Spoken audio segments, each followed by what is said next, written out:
दोस्तों, हम उम्मीद करते हैं आप लोग अच्छे होंगे। आज हम पढ़ने वाले हैं फैराडे का नियम, फैराडे का अपघटन का नियम क्या होता है। आज इसका हम पोस्टमार्टम करने वाले हैं।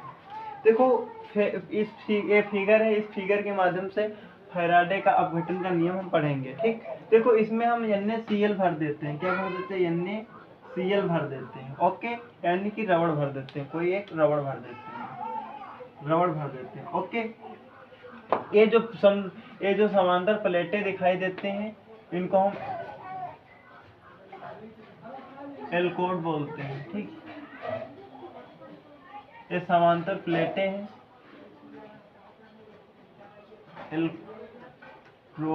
इलेक्ट्रोड बोलते हैं। ठीक, और इसमें धारा उत्पन्न होती है। इस एक को हम मान लेते हैं M माइनस, एक को मान लेते हैं प्लस। देखो, जिसको हम माइनस बोलते हैं उसको हम बोलते हैं कैथोड, जिसको हम माइनस बोलते हैं इसको हम बोलते हैं कैथोड बोलते हैं। ठीक, और जिसको हम प्लस बोलते हैं उसको हम एनोड बोलते हैं। क्या बोलते हैं? एनोड बोलते हैं, एनोड। ओके, ठीक, हमने एक फिगर लिया। इस जो समांतर प्लेटें होती है इसको हम इलेक्ट्रोड बोलते हैं तथा इसमें हम NaCl भर देते हैं। ठीक, तथा माइनस को हम कैथोड बोलते हैं तथा प्लस को हम एनोड बोलते हैं। ओके, अब इसके दो नियम होते हैं, एक होता प्रथम नियम, एक होता सेकेंड नियम। ठीक, द्वितीय नियम। तो प्रथम नियम क्या कहता है? विद्युत अपघटन के समय इलेक्ट्रोड पर मुक्त हुई पदार्थ की मात्रा उसमें प्रवाहित आवेश की मात्रा के अनुक्रमांक पाती होती है। जैसे कि देखो, पहले हम पढ़ लेते हैं वैद्युत अपघट्य क्या होता है। वैद्युत अपघट्य क्या होता है पहले हम सीख लेते हैं। ठीक, वैद्युत अपघट्य, वैद्युत अपघट्य, जब तक हम ये नहीं सीख पाएंगे तब तक नहीं समझ में आया। देखो, वैद्युत अपघट्य दोस्तों क्या होता है। देखो, ऐसे पदार्थ जिनके जलीय विलयन में, जैसे कि मान लो एक जल का पात्र लिया, एक पात्र लिया, उसमें हम जल भर दिए तथा उसमें नमक NaCl यानी कि नमक डाल दिए। जब नमक घोल दिए उसमें, तो उसमें धारा उत्पन्न प्रवाहित होगी। और जब उसमें मतलब कि जल शुद्ध रहेगा, जब तक उसमें कोई मिश्रण नहीं होगा, जल शुद्ध रहेगा, तो उसमें धारा उत्पन्न नहीं होती। तो अर्थात हमें यह ज्ञात होता है, जब उसमें मिश्रण यानी कि नमक वगैरह घोल देते हैं तो उसमें धारा उत्पन्न होती है, यानी कि प्रवाहित होती है। तो ऐसे ही क्रिया को हम क्या बोलते हैं? जल अपघट्य क्रिया, यानी कि वैद्युत अपघट्य क्रिया बोलते हैं। जैसे कि नमक पानी में घोले तो धारा प्रवाहित होती है। ठीक, समझ में आया? एग्जाम्पल के तौर पे। ठीक, तो वैद्युत अपघट्य क्रिया ये हो ही ना, तो हम एक समीकरण बना लेते हैं। जैसे कि मान लो ये NaCl ले लेते हैं। क्या ले लेते हैं? NaCl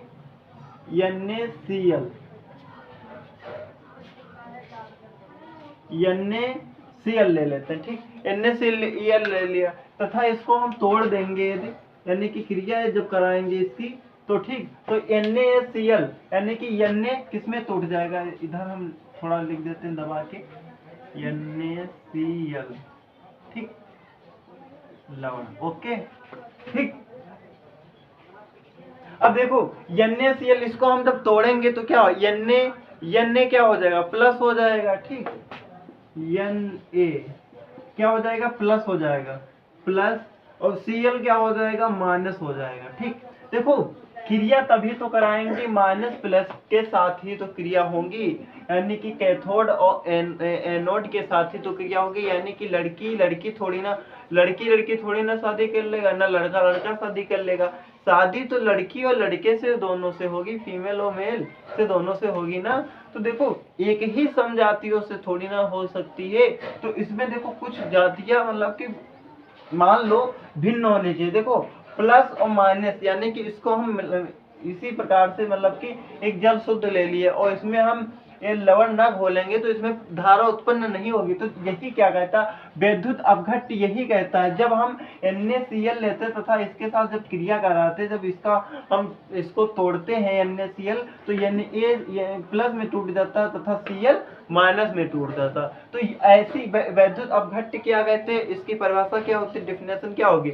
ऐसे पदार्थ जिनके जलीय विलयन में धारा प्रवाहित हो जाती है, यानी कि धारा प्रवाहित कर सकते हैं, ऐसे उसे ही हम जल अपघट्य कहते हैं। जैसे कि पानी में हम नमक घोल देते तो उसमें धारा उत्पन्न हो जाती, प्रवाहित होने लगती, तो उसे हम क्या बोलेंगे, वैद्युत अपघट्य। चलो ये हो गया ना, समझ गए होंगे, तो इसको हम मिटा देते हैं। अब हम पढ़ेंगे फैराडे का विद्युत अपघटन का नियम। ठीक, तो इसका प्रथम नियम क्या होता है दोस्तों, पढ़ लेते हैं। प्रथम नियम,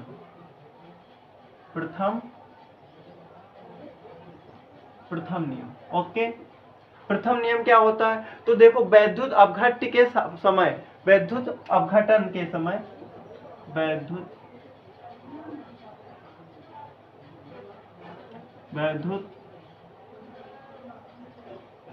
अपघटन के समय, अपघटन के समय इलेक्ट्रोड पर मुक्त, इलेक्ट्रोड पर मुक्त, देखो वैद्युत अपघटन के समय इलेक्ट्रोड पर मुक्त हुई पदार्थ की मात्रा, इलेक्ट्रोड पर मुक्त हुई पदार्थ की मात्रा, पदार्थ की मात्रा उसमें प्रवाहित, यानी कि देखो वैद्युत अपघटन के समय इलेक्ट्रोड पर मुक्त हुई पदार्थ की मात्रा उसमें प्रवाहित आवेश की मात्रा, पदार्थ की मात्रा उसमें प्रवाहित आवेश की मात्रा, आवेश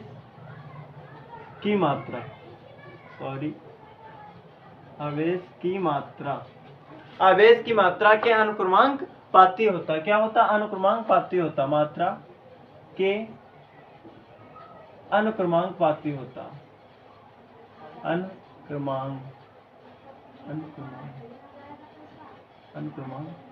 पाती होता, अनुक्रमांक पाती होता, सॉरी, अनुक्रमांक पाती होता है। तो दोस्तों हम प्रथम नियम क्या होगा, वैद्युत अपघटन के समय इलेक्ट्रोड पर मुक्त हुई पदार्थ की मात्रा उसमें प्रवाहित आवेश की मात्रा के अनुक्रमांक पाती होता है। ठीक, तो वैद्युत अपघटन, फैराडे का विद्युत अपघटन का नियम क्या होगा, प्रथम नियम क्या हम इससे ज्ञात किए, वैद्युत अपघटन के समय जब इलेक्ट्रोड, जैसे कि जब इलेक्ट्रोड पर मुक्त हुई, मतलब कि इलेक्ट्रोड की मात्रा जब मुक्त होती है तो पदार्थ की मात्रा उसमें प्रवाहित होती है, यानी कि NaCl इसमें जब मिक्स करते हैं तो इसमें धारा उत्पन्न हो जाती है। जब धारा उत्पन्न हो जाती है तो इसमें जो आवेश होता है उस अनुक्रमांक पाती हो जाता है। तो इस क्या कहते हैं, इसके व्यंजकीय रूप में जब लिखेंगे तो क्या हो जाएगा, W अनुक्रमांक पाती क्यों हो जाएगा, क्या हो जाएगा, क्यों हो जाएगा। ठीक, इसका यदि हम चूंकि हम जानते हैं इसका मान क्या होता है, इसका मान होता है Q बराबर IT हो जाता है, क्या हो जाता है, Q बराबर IT हो जाता है दोस्तों, इसका हम मान जानते हैं। ठीक, Q बराबर IT, ओके। अब इसका व्यंजकीय रूप लिखेंगे तो क्या हो जाएगा, W समान क्रमांकपाती अनुक्रमांकपाती IT क्या हो जाएगा, IT, और इसका वो कहेंगे तो W बराबर ZIT हो जाएगा, क्या हो जाएगा, ZIT। तो यही नियम निकल के आ जाता है, क्या निकल के आ जाता है, यही नियम के निकल के आ जाता है, फैराडे का विद्युत अपघटन का नियम आ जाता है। ठीक, अब देखो इसमें Z क्या है, Z हम देखते हैं तो Z क्या हो जाता है, Z हो जाता है, इसमें देखो Z क्या होता है, Z, तो Z रासायनिक सेल स्थिरांक हो जाता है, क्या हो जाता है, रासायनिक सेल स्थिरांक, रासायनिक सेल स्थिरांक होता है प्यारे बच्चों, स्थिरांक, ये Z रासायनिक सेल स्थिरांक हो जाता है। ओके, तो ये हमारा प्रथम नियम, ये एक प्रथम नियम हो जाता है। अब इसको रिपीट कर लें, देखो प्रथम नियम क्या होगा, वैद्युत अपघटन के समय इलेक्ट्रोड पर मुक्त हुई, यानी कि ये हमने एक इलेक्ट्रोड ले लिए एक ले लिए कैथोड, एक ले लिए एनोड, ठीक। इस पे मुक्त आवेश यानी कि जब इसमें धारा जब प्रवाहित करेंगे तो एक इसकी एक धारा आवेश की अनुक्रमांक पाती हो जाएगी। जो पदार्थ इसमें हम NaCl घोरते हैं तो इसमें देखो कैथोड एक प्लेट डाल दी और एक एनोड डाल दी, ठीक। अब इसमें जब धारा प्रवाहित होगी तो किसके आवेश के अनुक्रमांक पाती होगी, तो वही नियम निकल के आ गया, ठीक। अब इसका द्वितीय नियम सीखेंगे। द्वितीय नियम क्या होता है? द्वितीय नियम, प्यारे बच्चों व दोस्तों, देखो द्वितीय नियम क्या होगा। तो द्वितीय नियम, यदि समान वैद्युत धारा समान समय के लिए भिन्न भिन्न वैद्युत अपघट्यों में प्रवाहित की जाती है, यानी कि जो धारा प्रवाहित मतलब भिन्न अलग अलग प्रकार की वैद्युत अपघट्यों यानी कि धारा प्रवाहित करे, तो इलेक्ट्रोड पर पदार्थ की मात्राएं तुल्यांकी भारों की समानुपाती होती हैं। समझ में आया? तो एक हम मान लेते हैं 3 पात्र बना लेते हैं। पहले एक 3 पात्र ले लेते हैं, 3 पात्र ले लेते हैं, ओके।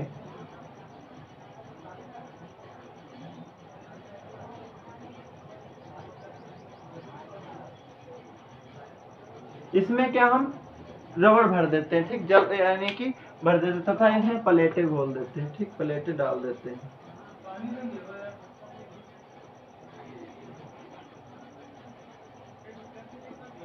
एक कैथोड और एनोड, एक प्लेटें दो डाल देते हैं इसमें, ठीक। अब इसका क्या होगा, देखो इसमें जब डाल दे तो इसमें देखो भिन्न हो गई ना। देखो यदि समान, इसका क्या होगा डिफिनेशन लिख लेते तब समझ में आएगा, ठीक। तो क्या होगा, यदि समान वैद्युत धारा, यदि समान वैद्युत धारा, यदि समान वैद्युत धारा समान समय के लिए, वैद्युत धारा समान समय के लिए, समान समय के लिए, देखो यदि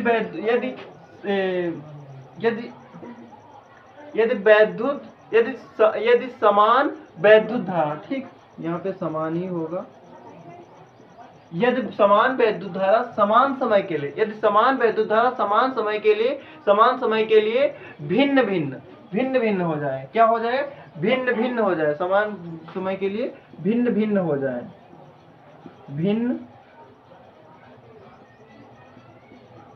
भिन्न वैद्युत अपघट्यों में, वैद्युत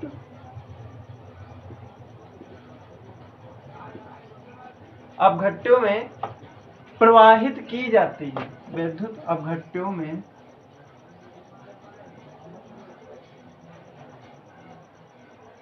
अपघट्यों में प्रवाहित की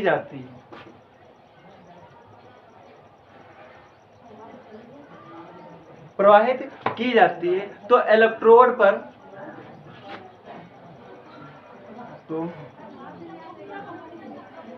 इलेक्ट्रोड पर प्यारे बच्चों, इलेक्ट्रोड पर पदार्थ की मात्राएं, इलेक्ट्रोड पर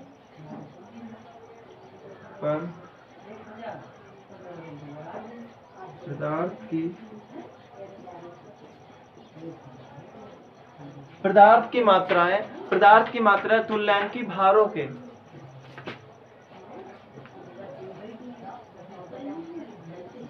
तुल्यांकी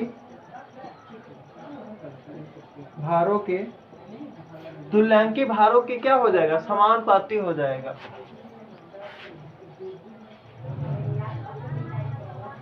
समानुपाती होता है, क्या होता ओके। अब देखो इसको हम पढ़ेंगे। देखो यदि समान वैद्युत धारा समान समय के लिए भिन्न वैद्युत अपघट्यों में प्रवाहित की जाती है, तो इलेक्ट्रोड पर पदार्थ की मात्रा है तुल्यांकी भारों के समानुपाती होता है।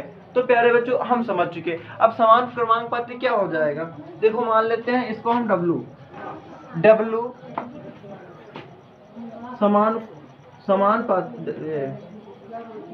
समानुपाती क्या हो जाएगा, समानुपाती E हो जाएगा। ओके, कामा देखो इसको हम 1 मान लेते हैं, इसको मान लेते हैं, देखो W मान लिए, W1 मान लेते हैं, ठीक, W1 समानुपाती E1। ओके, E1 मान लेते हैं। अब क्या मान लेते हैं, W2 समानुपाती E2 मान लेते हैं, इसको E2 मान लेते हैं। ओके, ये समानुपाती होता। अब इसका जब व्यंजकीय रूप लिखेंगे तो कैसे लिखेंगे, देखो W1 अब देखो समानुपाती यानी कि देखो समान लिख, यहाँ पे W1 लिख लिए, ए वाला लिख लिए सॉरी, देखो यहाँ पे W2 है तो ये हम इसको नीचे लिख लेते हैं W2। अब यहाँ पे समानुपाती E1 है ना, यहाँ पे बराबर में लगा लेते हैं, ठीक। यहाँ पे E1 है ना तो E1 लिख लेते हैं, E1। अब यहाँ पर क्या है, E2, ये हमारा निकल के आ जाता है प्यारे दोस्तों, ये हमारा निकल के आ जाता है। अब इसको शुद्ध भाषा में लिख देते हैं, W1 समानुपाती किसके हो जाएगा, E1 के हो जाएगा, कामा W2 समानुपाती E2 हो जाएगा। ओके, देखो ये जो हमारा निकला यही सूत्र निकल के आ जाता है, यही फैराडे का विद्युत अपघट्टी का नियम कहता है कि किसके, यदि समान वैद्युत धारा समान के लिए भिन्न भिन्न वैद्युत अपघट्टों में प्रवाहित की जाती तो इलेक्ट्रोड पर पदार्थ की मात्रा क्या होती है, तुल्यकालिक भारों के समानुपाती होती। तो वही हम समानुपाती निकाल के दे दिए, यही इस पे न्यूमेरिकल बहुत अच्छे से आते हैं और ये पूछा जाता है बोर्ड एग्जाम के लिए, आवश्यक चीज है, ठीक, ये आना ही आना है। अब देखो हम रिपीट कर देते हैं, फैराडे का प्रथम नियम क्या होता, देखो फैराडे का पहले इसके सॉल्व लीजिए फिर हम समझाते हैं, ले लिया। अब देखो हम समझाते हैं, एक बार रिपीट कर लेते हैं, ठीक। फैराडे का विद्युत अपघट्टी नियम, देखो हमने एक पात्र ले लिया, इसमें हम NaCl घोल लेते हैं, रबड़ घोल लेते हैं, तथा 2 प्लेटें हम ले लेते हैं तथा इसको हम इलेक्ट्रोड प्लेट बोलते हैं, दोनों प्लेटों को इलेक्ट्रोड प्लेट बोलते हैं, तथा माइनस को हम कैथोड बोलते हैं तथा प्लस को हम एनोड बोलते हैं। ओके, तथा प्रथम नियम के अनुसार, प्रथम के नियम के अनुसार क्या कहता है, वैद्युत अपघटन के समय इलेक्ट्रोड पर मुक्त हुई पदार्थ की मात्रा, हमने इस पात्र के फिगर के अनुसार हमने आपको बताया, 1-2 इलेक्ट्रॉन ले लेते तथा इस पे मुक्त पदार्थ की मुक्त प्रवाह की धारा क्या मुक्त कर देते तथा इसकी जो आवेश होगा वो किसके अनुक्रमांक पाती होगा, तो यही हमारा निकल के आ जाता। तो इसको हम W समानुपाती क्यों कर देते, तो यही हमारा निकल के आ जाता। अब द्वितीय नियम क्या कहता है, द्वितीय नियम इसका, तो यदि समान वैद्युत धारा समान समय के लिए भिन्न भिन्न वैद्युत अपघट्टों में प्रवाहित की जाती है तो इलेक्ट्रोड पर पदार्थ की मात्रा, अब देखो यहाँ पे हम समान यानी कि समान फिगर 3 बना लेते हैं तथा इसको हम भिन्न भिन्न कर देते हैं, अलग अलग कर देते हैं। जब अलग अलग करेंगे तो इसमें तो तुल्यकालिक भार होंगे, इलेक्ट्रोड पर पदार्थ की मात्रा जो तुल्यकालिक भार होंगे वो किसके समानुपाती हो जाएंगे, किसके समानुपाती हो जाएंगे। तो इसका हम मान लेते हैं, दो पात्रों को हम मान लेते हैं, ठीक। तो W1 समानुपाती E1 हो जाएगा, यही तो इलेक्ट्रोड है, ठीक। W2 समानुपाती E2 हो जाएगा। तो इसका हम जब तुल्यकालिक भार निकालेंगे तो क्या हो जाएगा, W1 अपान W2 बराबर E1 अपान E2 हो जाएगा। तो आई होप, हम उम्मीद करते हैं आपको अच्छे से कॉन्सेप्ट समझ में आया होगा। तो हम मिलते हैं नेक्स्ट वीडियो में। प्लीज यदि वीडियो अच्छा लगे तो सब्सक्राइब करो और ना अच्छा लगे तो आपकी मर्जी, एक प्यारा सा लाइक कमेंट जरूर से करिए, और नहीं करते हो तो आप लोग, हम इतनी मेहनत आप लोगों के लिए करते तो थोड़ा सा प्यार तो आप लोग दिखाओ। धन्यवाद।